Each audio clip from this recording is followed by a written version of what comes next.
Today, the most pressing issue with seniors is the fact that we have to get ourselves onto the policy-making table, and we need to have support from all sectors of society. I think the most pressing issue has to do with income support, personal support, and residence, and they're all linked together. And I know I've been strongly influenced by the experience of my father, who, as I said, lived quite healthfully until he was 88, lived on his own, in his own apartment, in a regular apartment building. He was never interested in going to a retirement residence or anything like that. And in fact, he pressed upon me that I would promise to never move him from his apartment. In the last 2 or 3 years of his life, maintaining him in his community became a big job, and one that I just was not aware of. So fortunately, he had savings to support a lot of this, to support the caregivers. But we ran through those savings really quickly in the last year, because he did get to the point where he required round-the-clock care, and that's extraordinarily expensive. The seniors movement has been slow in getting going. There have been attempts at influencing policy on pension. There still is a lot of interest in pension, because we know that a lot of people who are on fixed pensions are having a hard time making ends meet.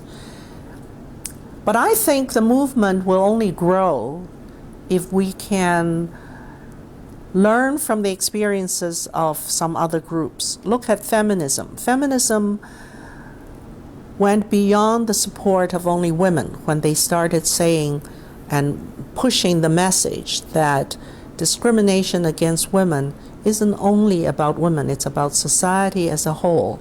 So that broadened the battleground. And I think until seniors movement can learn how to push that beyond only senior citizens, our growth is going to be limited. I think that's where we need to go. When the women's movement was on and the civil rights movement was on, the Black Panthers were well known as a very radical black group that was talking about civil rights.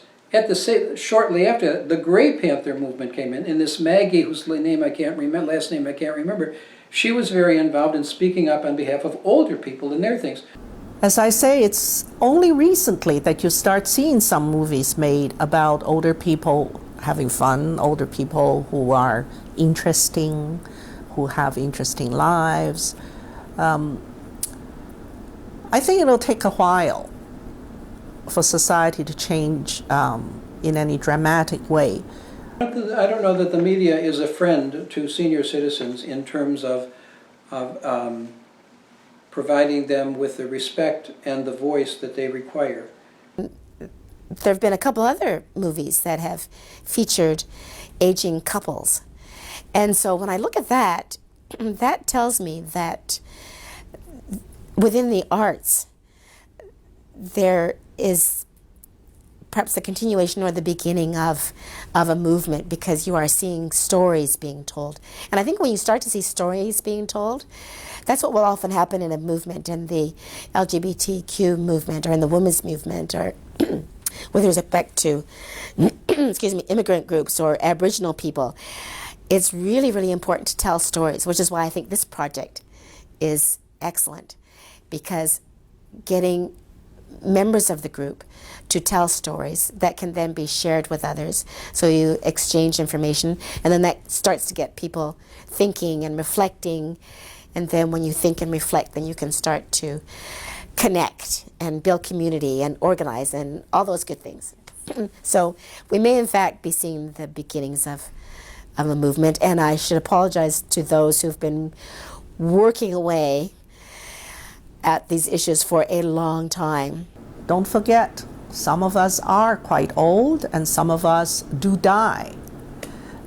This is part of life. I just said my view of aging is that this is a normal process, and that process ends in death. So that among our ranks, we do see a thinning sometimes. So there is a sense that we don't have much time. Those of us that are working in this, we got to do what we have to do now when we have the ability and the voice and the strength. So I suppose what I'm saying is that we need to be pushing a lot harder. Certainly income is a significant, there's a lot of low-income senior citizens, although we are better off than we have been in previous generations for sure.